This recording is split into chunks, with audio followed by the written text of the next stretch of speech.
Yo, welcome back. Thank you guys. Secret House against. Secret House against egg prices. Yeah, man. Secret House against everything. The world, particularly. Please like, subscribe, leave a comment, share if you'd like. Also, our Patreon supporters, shout out to you. You guys are definitely making this easier on us, putting a little money in our pockets, especially I can give that to Jed. And also, when Spade comes back, I'll have a couple dollars stacked for him. Only a few months in, we just got a new Patreon last night or the night before. Okay. Well. Thank you all, man. Stay till the end of the video and you can see your name pop up. That's always 100% love from us. Much appreciated. Today, we have got together, me and Jet here, to discuss a new album by Defcee, CrashPrez, and Knowsthetime. It's always a time like this. It is a very short listen, 10 songs, 23 minutes. Let's see. Defcee is a MC poet from Illinois, I think Chicago, as well as CrashPrez, maybe Baltimore though. So before we get into how we know these artists, I will say that there is a little thing I like to read from the release of the album, and it says, Defprez is an exercise in immediacy, in trusting the process to locate one's truth. Each session is done in one run, foregoing polish or perfectionism in favor of distilling the artist in the moment. Sunday Sessions is a spontaneous romp through, I guess that's one of the songs, but it says, Defprez started from a simple exercise in immediacy. 3 friends on a weekend in 2018, so not necessarily immediate now, pulling records to flip and cutting songs in a bedroom closet. They had been close friends for nearly a decade, but the impulse sparked our first substantial collaboration as a collective. Now we give you this. It's always a time like this. This is a capsule of our past years and an offering of deep reverence for music and our brotherhood. We work to unravel grief, revel in memories, and make sense of our mess. This is a moment in sync, leaning on our process to complete the cipher in the throes of the unknown. From here, we diverge into who we will be. So, what we do, like I just said, let's talk about how we know these artists. How are you familiar with them, if at all? Any of these 3 people? I'm familiar with Defcee. Okay. I think he did the record with he collaborated with Messiah Music on something like That's a right. year or 2 ago. Trapdoor. It was on one of your end of year lists, maybe one of your. I'm not sure it made the top 10, but I really did like it. Yeah. Not familiar with anybody else on there. First Okay. time. Yeah. So I'm not familiar with CrashPrez. This is my first introduction to him as an artist, as well as Knowsthetime, who I believe is the person that handled the majority of the production on the album. Defcee, however, I saw him several years back on one of these music channels where they show like a live performance, and I was like, oh, he's dope.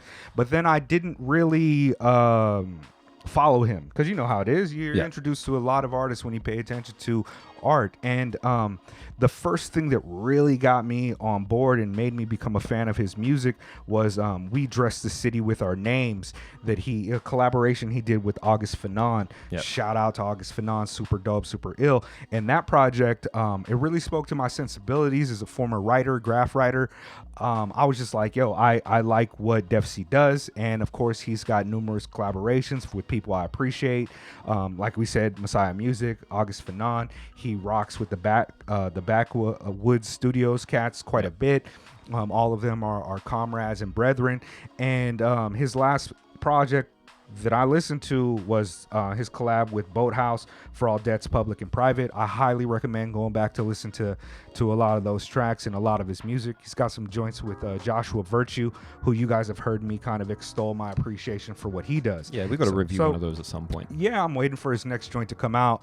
I got to admit, man, when I first read the little snippet, because I forget, somebody was like, yo, the Defcee, and I was like, oh, I saw that was going to come out. And then it was brought to my attention that it was out, and I saw it, and I was just like, oh shit, immediacy.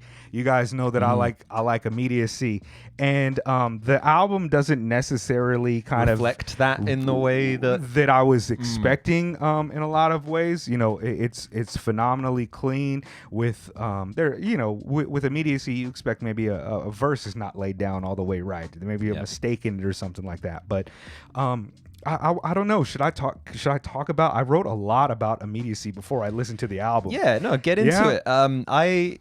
Because when you sent me that paragraph that you just said, the exercise in immediacy, and I was also like, oh, okay, cool. And I had just got done listening to the last Deerhoof album, Miracle Level, which was very much an exercise in immediacy, because the band had just locked themselves in a room for 2 weeks and made an album from scratch.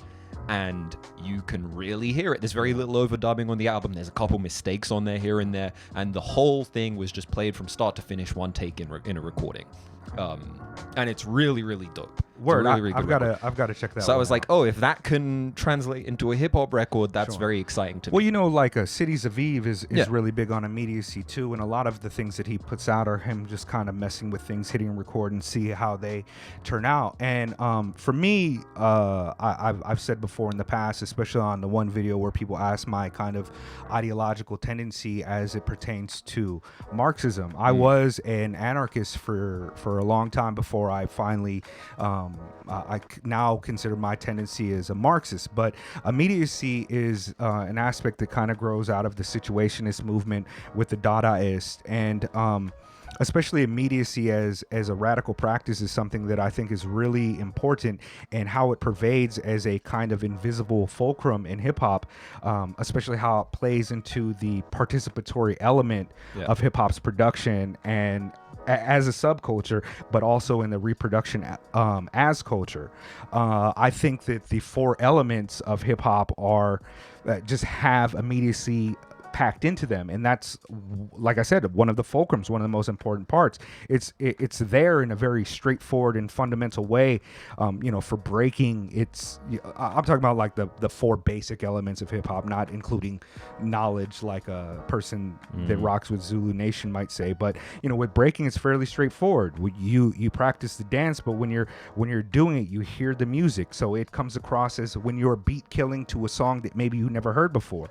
With the MC, it's the crowd control, it's the hosting, it's also the freestyle, those spontaneous compositions that come, and sometimes there's magic in that. With DJing, it's seeing the crowd react, it's hearing, it's understanding the vibe of the room, and in that moment matching beats to add another song to the trajectory of the experience that is all immediate, happening right there. And with graffiti, with Defcee, who is a graph artist, I mean, it functions perfectly. As immediate as art gets. It's immediate as art gets, and also the legality of it and how ephemeral it is. To me, those elements are really tied into hip hop culture, and it's something that I haven't seen discussed critically, academically, in almost any regard. I feel like I'm the only motherfucker that ever talked about it in the history of all of it, because a lot of the anarchists, they don't necessarily, a lot of the great anarchist thinkers or people who kind of more typically gravitate towards leftist theory, they tend, especially in the West, they tend to be more of your liberal suburban kids, or even white culture that maybe experience skateboarding as their primary childhood subculture. And nowadays with the youth, I personally don't think the subculture emerges in the same way as it did 20, 30, 60 years ago. Thanks, where Internet. These situationists were trying to figure out how to approach revolution as praxis. And while I'm not saying that hip-hop culture is unmistakably radical or anything like that, I believe that these facets are seeped into it in a way that a lot of the artists we listen to are working through that practice. When Rory Rap Ferreira just released a new album that was basically an approach in immediacy. He decided to do it, he put it together, boom. And I've seen the most glorious examples of immediacy explode on the dance floor. Or if you've ever heard been to the Project Blowed or seen somebody go off spontaneously with freestyle, it can be that sometimes. It's that beautiful opening and that kind of like being stuck right there in the moment. And the tendency for commodification and late stage capitalism both impel the arts farther and further into extreme forms of mediation to remove the immediacy of experiences. And both of those things, like capitalism widens the gulf further between the production and consumption of art. So that also leads to a corresponding increase in alienation from the culture. So I'm not talking about fandom. I'm talking about that participatory cultural aspect of it. And even though this album doesn't necessarily hit a lot of the things I would say are immediate, praxis of immediacy, it very much does. Now, we're getting this album a few years late, so there's a layer of mediation and growth in the artist. We're also getting this in form of just listening away from the art. That's another form of mediation. But them coming together to kind of spontaneously put together a project like this, and especially for the outcome of it, it's pretty tremendous. And I think it's something that listening to this album should not be separated from the thought of the intention that they had being immediate. And if maybe we should, do you have anything to add on to that? Let's get into it. So, like if you're interested in any more ideas about discussion of immediacy, I would say look into Guy Debord's Society of the Spectacle. That's kind of where one of the ideas emerges. He was a French thinker and post French, what was it, the summer 68 revolution, where a bunch of anarchists took over France's government in different cities for a couple of weeks. Shout out to temporary autonomous zones and all these things. But look into that, or hit me up in the comments and maybe I can direct you to more things. This album though, shit. Outside of all that shit, man, it's fucking dope hip hop, and which is probably the most primary aspect that you must be as immediacy be damned. Like, all freestyle is not that dope part of immediacy. Well, you know what I mean? Like, all jazz is not that dope part of immediacy. I've been going back and forth a little bit in terms of how I look at this album, in terms of the immediacy of it, and what you told me, from this press release, and just generally thinking about it in the sense of, like, a lot of the music I like does kind of go on one end or the other in terms of its creation. I like a lot of very well considered, detailed, elaborate music that took years to put together, is like a summation of like a very intelligent person's total vision, that might have taken years to put together. And I also do really, really appreciate these exercises in, all right, we're making this, and especially in hip hop, when it's just like, all right, we have some really good beats and we're just going to get off on them for half an hour. It was something I really loved about the Lupe Fiasco from last year. The 24-hour.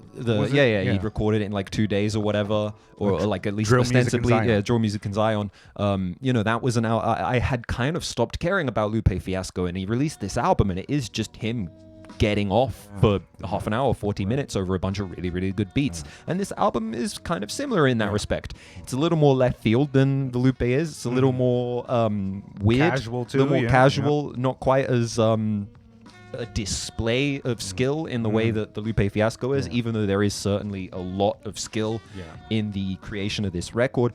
But it's also really, really pretty in places.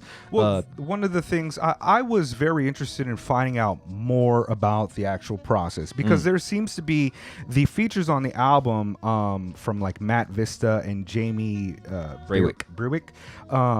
And also, I think on the last track, there's also it almost sounds like completely live instrumentation. The drummer on that, maybe that's Jamie, is absolutely going off. And when it comes to them actually stapling it down and recording it, I wonder what the process was like. I wonder exactly how long this took, because one of the things about immediacy, like, I had a slew of music that was me and the homies at the house, and I'm just a little bit more curious about the process than what was put on the press release or the Bandcamp snippet.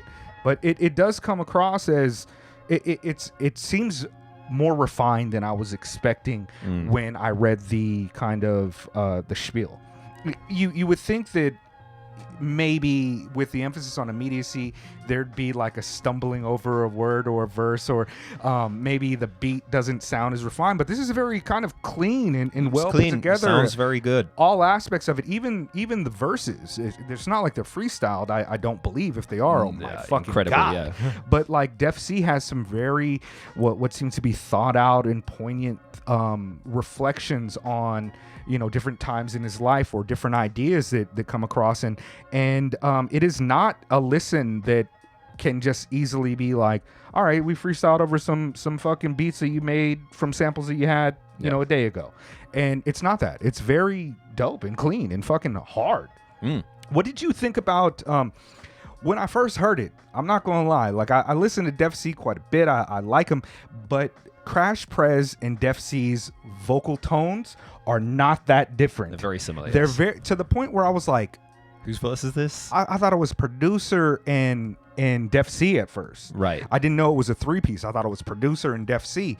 And then I heard CrashPrez say nigga, and I was like, I didn't know that Defcee was doing that. I didn't know that he was I thought he was like a some type of, you know, European white, maybe even Jewish lineage type of human being. So I was like, that's a bit strange. But then I realized, like, oh, okay. Shout out to Defcee. I know you wouldn't do us like that, bruh. If you can or you cannot. I'm just I'm projecting. I don't know, but sure. Yeah, I thought their tones are kind of. You might mix them up if you're not it's like a Hyro thing. It's like, is that A+? Is that A Opio? You know, like right. So yeah, they mold into each other really, really well though. Yeah. Like I do also just like hearing these guys go back and forth. They bring a lot of original ideas to their own and styles, but at the same time there is a consistency across the record. I don't feel like either of them like killed the other on the album or anything like that. There's no like. It's a nice balance. You don't feel I didn't find myself keeping score, which I think is something that I do habitually do when you have like a collab record.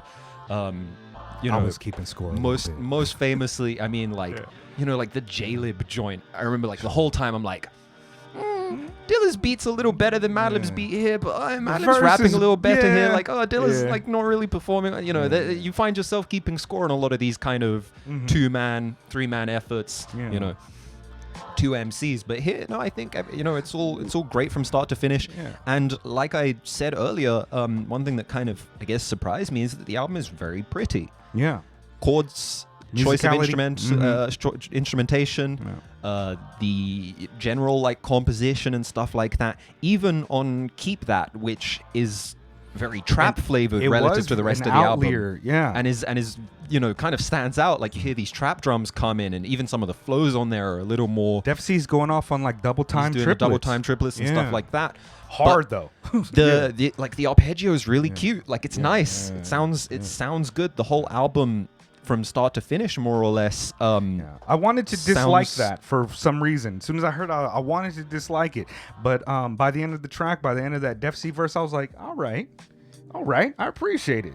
I'm with it. Yeah, I mean, I also just appreciate that flexibility. Sure.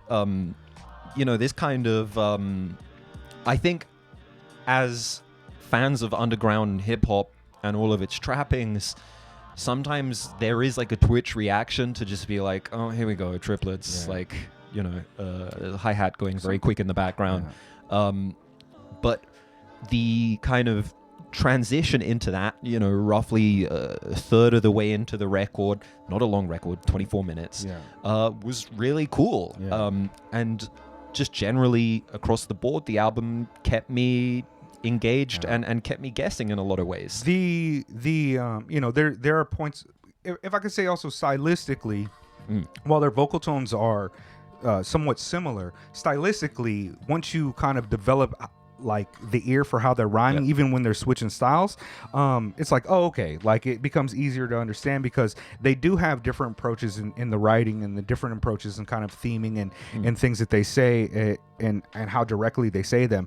But I gotta say, man, at the halfway through the album is when I was like really sold on it. Like the last half of the album for me, I like it all, but from Paper onward, like all 5 of those last tracks, unskippable for me. Like I was just like, I can vibe all the way through this completely, and it's dope. There's so one of the, if I can give you guys just like a random lyric off Awake, which is the 3rd track, I really love that beat. And like Defcee, he's like, only really matter for summer like a camp pledge. Rhymes could make the sand sweat. I've been showing kids to write so their songs ain't caught up in the cycle like a pant leg. Fucking hard. And there's a lot of the album where it's just like dope raps. Here's our experience. You might have, CrashPrez says on the 2nd track, Home, Ye rocked a pink polo, nigga said no homo. And he's talking about like that past thing. And it's just like, okay, first off, I'm really happy that we don't have people saying no homo as much as possible. I know New York cats still haven't all snapped out of that shit, but for the most part, I am happy. I got into an argument with the homie, and I was big mad. I was like, bro, are you trying to fucking play me? Like, you know what I mean? Like, I was big mad. And to be honest, that was the closest I've ever felt like hitting somebody, especially somebody that I know out here. I'm glad people don't do that no more. But it's simple lines like that would make me be like, all right, man, like this is not some deep intellectual endeavor. It's also just a fun kind of romp through these people's memories and shit. By the time you get to like Safer, Safer for me was maybe the standout track of the album, just personally, because Defcee's first, like his verse, it's kind of like about a rapper getting caught up and then having his lyrics paid in court, and all the things that kind of come with that experience, pouring out a 40, and he starts it off with, safer ain't safe, your favorite rapper rides to jail in a wraith, billionaires in the back seat waving bail in his face, the cells that he chased shape-shifting into cells that await, cells, bro. And then he ends the shit with memories of ditching the kitchen and chilling in sun rays, left his past with a round trip ticket thinking it's one way. Bro, it is like, I was like, that's when I was like, there ain't no fucking way he's nice enough to freestyle it. You know what I mean? Like, was that a verse you had for months? Because it is just so fucking pointed and like, and it's not you're straight up like, sometimes rappers are gonna regret being drug dealers type of shit that you might hear from an educator or you know what I mean, like somebody trying to get you right.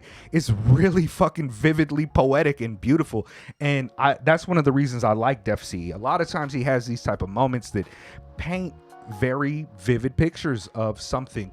The August Fanon shit where he's talking about graph writing, I'm like, bro, I understand you. I feel that. And on Inheritance, which is talking about like the death of the artist and how much you leave behind and how much your art is kind of squeezed for everything, and what does your, like, the chorus is like, does your death even matter if it can't be sold, and how much of your body does your family own?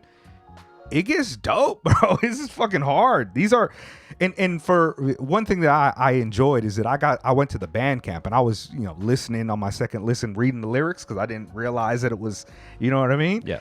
It's fucking phenomenal. There's some really incredible, thoughtful, dope moments all over this album. Am I ranting too much? No, get off. Shit. This is what people came to see, man. I think that people, like, we really do try to emphasize and talk about music as seriously as it takes itself, I think. Yeah. And I think that a lot of conversations in the kind of, especially underground, independent kind of sphere, there is an air of like an academic seriousness, but there's also just kind of, it still comes from that disposable aspect of commerce, and this shit is is worthwhile. It's something that we should think about, and I feel that way about a Billy Woods. And we don't, while I probably could write a paper like Professor Sky and try to focus on one thing and draw a through line through theory, especially critical theory as a leftist, but I mostly just be like, damn, this fool fucking CrashPrez is fucking ill, dog. Like,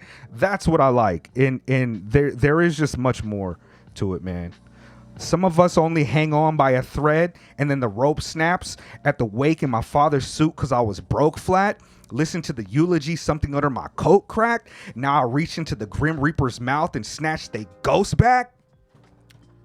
That story on Cold Wax, I had a lot of the graph homies were fucking on opiates and meth and crystal and coke and crack. And I've seen a lot of those things. And Defcee, as an artist, really often speaks to me for that. And if there's anything that the people get from this kind of discussion that we're having other than the immediacy shit to move them perhaps left in their politics, I would like to highly recommend going to check out all of these artists. And particularly, like I said, I'm a big Defcee fan now. He's grown as one of my more favorite artists over the last 3 years or so, which is where my experience kind of really picks up with him. But yeah, highly recommend this one. Yeah, absolutely. Highly recommend this one. You want to do like a top 3? What you got? Favorites on the album, maybe Always, Keep That, Cold Wax. Okay. Always, when the drums came in, because at first, there isn't any drums in that opening, then the drums came in, it kind of reminded me, oddly enough, of the first track on Good Kid, Mad City, like Shireen, aka Master Splinter's daughter. Yeah. You have this very, very nice chord sequence coming in, there's like a little funky bass part, and then the boom bap drums come in, and it's very much in the same thing. When the drums came in, I was like, oh, okay, it started nodding my head. Word. And yeah, great first impression. Keep that just because it threw me so much. Even though the album is quite short, it still throws you for a loop. The guys get off on every track on here. And then, Cold Wax, just vivid storytelling, beautiful pictures painted, tragic, but, phenomenal. Only track on there I didn't really care for, and I'm trying to remember if it was Endless or Paper. I think it must have been Paper, with the sung chorus. Yeah. I like CrashPrez verse on that a lot. The verses are cool, but the hook kind of didn't really do anything for me. I appreciate verse, chorus, verse when used in moderation as it is in this album, but the hook didn't do much for me. I felt like it kind of disrupted the flow of the record. Given that it's right in the middle, I feel like that was an intentional choice, just a little breather. 'Cause, it's a short, very kind of intense listen. Maybe they're like, slow it down a little bit, have a little sung moment on there, and then continue. But yeah, that track didn't do too much for me. Let me give y'all a little bit of Crash's verse on that I really like. Hit it. He says, I hope they palate my passion, but I still panic off package. How I'm gonna pack it off practice when I can't passive my praxis. Go and picture me tired, all my trauma designer. I hope you prime for the fire once all the commas entice you. They're both ill. They're both fucking ill on this shit. And again, I'm not a rapper face cat that can pull off their cadences or how their voice does it, but I really do like it. My personal favorite tracks, I want to say that I really like Wake. I like Wake. I really like that beat. It's a really good joint. But Safer, undoubtedly, is one of my favorites. Cold Wax, and it's either Inheritance or Deserve. The production on Deserve is really dope. The drums go the fuck off. I think that's one of the cats I mentioned, right? Jamie Braywick. Yeah, I think he might be the drummer. But also Dylan Tracy. Okay, I don't know. Shout out to all the collaborators on this and the live musicians because they really do add an air of kind of polish and kind of advance it beyond just a here's a beat type of shit. It really, the musicality really does just up the kind of artistry to a degree. Not that that's important in all underground hip hop music or beat making or whatever, beats or whatever, but I do like the additions and I think that they're well thought out and they contribute to the album in a really wonderful way. Yeah, Spade, if you're listening, check this album out. You'll like it. Yeah, where's Spade at in the comments and stuff? I know I don't be messaging people, but where's Spade? Shout out to L Spade. He's busy. Yeah, no doubt. Shout out and much love. But yeah, man, Secret House Against the World, album review, conversation, discussions, also doing a couple other things. Please clock in and maybe join us for that conversation that we're going to have about Big Just, Gafflin Whips, Plantation Rhymes. We're really going to try to take that into a materialist, maybe new historicism type of account and really talk about the time, the lineage, the influences, what it influenced. And shout out to all of that's our book club. Not book club. Not Book Club. You know, one of our biggest supporters is No Name. Shout out to her, one of the great musical artists of the 21st century. She got her new shit coming out. She is on our Patreon. She rocks with us. And I want to say that the Not Book Club idea is also in part towards the praxis that she is doing with her book club and education. And so we want to do that too, but from the perspective of hip hop culture. And I'm not talking about everything you might associate with that word, but peace. This beat is hard too. Shout out to Tajima Hall, Tokyo Base, hip hop art and culture. Yeah, support local and independent art. Yeah.